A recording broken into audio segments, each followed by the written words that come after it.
नमस्कार, मैं doctor विवेकलाल mother hospital Hisar से एमडी आयुर्वेद विशेषज्ञ है। मैं आज आप लोगों को बताने जा रहा हूँ जनरली जैसे देखा हमने जैसे जैसे मौसम में गर्मी बढ़ती जा रही है वैसे वैसे लोगों को बहुत सारी स्किन डिजीज़ का सामना करना पड़ रहा है। जनरली उनमें से एक कॉमन है अर्टिकेरिया। अर्टिकेरिया में क्या होता है, जैसे जैसे आप धूप में निकलते हैं या फिर आप उमस वाले मौसम में रहते हैं तो इस मौसम में लोगों में स्किन डिजीज़ बहुत होने लगती हैं। और उमस वाले मौसम में एक और है कि लोगों को सांस की बीमारियाँ भी बहुत होने लग जाती हैं। तो जैसे जैसे उमस बढ़ती है शरीर में अर्टिकेरिया जिसे शीत पित्त कहते हैं वो बढ़ने लग जाता है। इस पर स्किन पे रेड रैशेज हो जाते हैं। जनरली ग्रोइन रीजन में आपकी एल्बो में जहाँ जहाँ स्किन फोल्ड होते हैं या जहाँ पे हमें जब हवा का डायरेक्ट कांटेक्ट नहीं होता वहाँ पे डिजीज़ होने लग जाती है।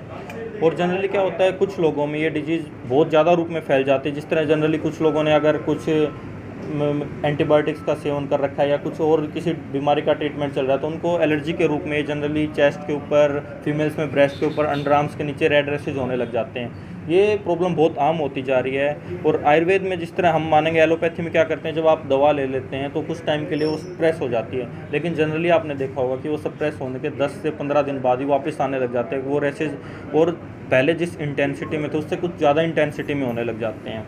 इसके पीछे की सबसे ज़्यादा वजह क्या है, एलोपैथी में सिम्टोमेटिक ट्रीटमेंट होता है और आयुर्वेद में वहीं हम देखेंगे कि शरीर को पूर्ण रूप से शुद्ध करके आपका ये ट्रीटमेंट किया जाता है। जनरली हमने देखा है कि आयुर्वेद में वात पित्त का 3 दोष माने गए हैं। जब शरीर में पित्त दोष बढ़ता है तो हमारे पित्त दोष के अनुबंध में होता है रक्त, वो रक्त को दूषित करता है। पित्त और रक्त जब शरीर में दूषित हो जाते हैं तो आप में स्किन डिजीज़ होने के चांसेस ज़्यादा रहते हैं।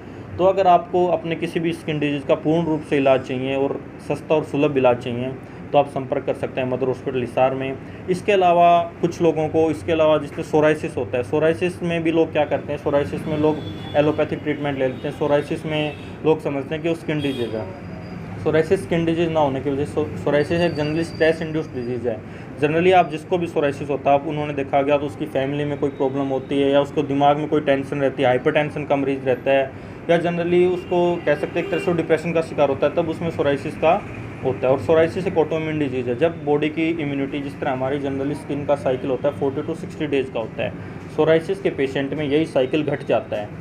घटने के बाद ये जनरली जो स्किन फ्लैक्स होते हैं जो हमारी स्किन से हटती हैं वो जनरली 40 to 60 डेज़ में कवर अप होता रहता है। लेकिन सोराइसिस स्किन में ये टाइम पीरियड बहुत कम हो जाता है। जनरली ये स्किन आपकी 3 से 4 दिन में हटने लग जाती है, हमारी कवरिंग होने लग जाती हैं। आयुर्वेद में ये स्किन त्वचा जो स्किन की लेयर है वो 7 प्रकार की मानी गई हैं। जो हमारी 7 जो लेयर होती है ना, वो लेयर की डिजनरेशन प्रोसेस बहुत जल्दी बढ़ जाती है। तो इसलिए आपको अगर पूर्ण रूप से ट्रीटमेंट चाहिए, शुद्ध आयुर्वेदिक इलाज चाहिए और किसी चीज़ का परमानेंट इलाज चाहिए तो आप मदर हॉस्पिटल हिसार में संपर्क कर सकते हैं। और इसके अलावा अगर आपको गदूद है, किडनी डिजीज़ है, लीवर डिजीज़ है, जोड़ों में दर्द है, डायबिटीज़ है या अन्य कोई भी समस्याएं हैं तो आप संपर्क कर सकते हैं मदर हॉस्पिटल हिसार में। Mother hospital Hisar Nagauri gate Geeta Panwadi के सामने मौजूद है। आप नीचे दिए गए स्क्रीन पे दिए गए नंबर पे भी संपर्क कर सकते हैं। अगर आपको कोई जानकारी चाहिए इससे रिलेटेड या किसी प्रकार के अन्य डिजीज़ से संबंधित आपको कोई जानकारी चाहिए, कोई भी क्रोनिक डिजीज़ है जिसका आप एलोपैथी में इलाज करवा रहे हो और आपका इलाज नहीं हो पा रहा, आप परेशान हैं, तो आप संपर्क कर सकते हैं मदर हॉस्पिटल हिसार में। अपना सामान एमआरपी पर नहीं डिस्काउंट पर लो। और हिसार में डिस्काउंट कहाँ मिल रहा है ये जानो सेलट्रेंडिंग.com पर। विजिट सेलट्रेंडिंग.com, पहले कंपेयर करो फिर शॉप करो।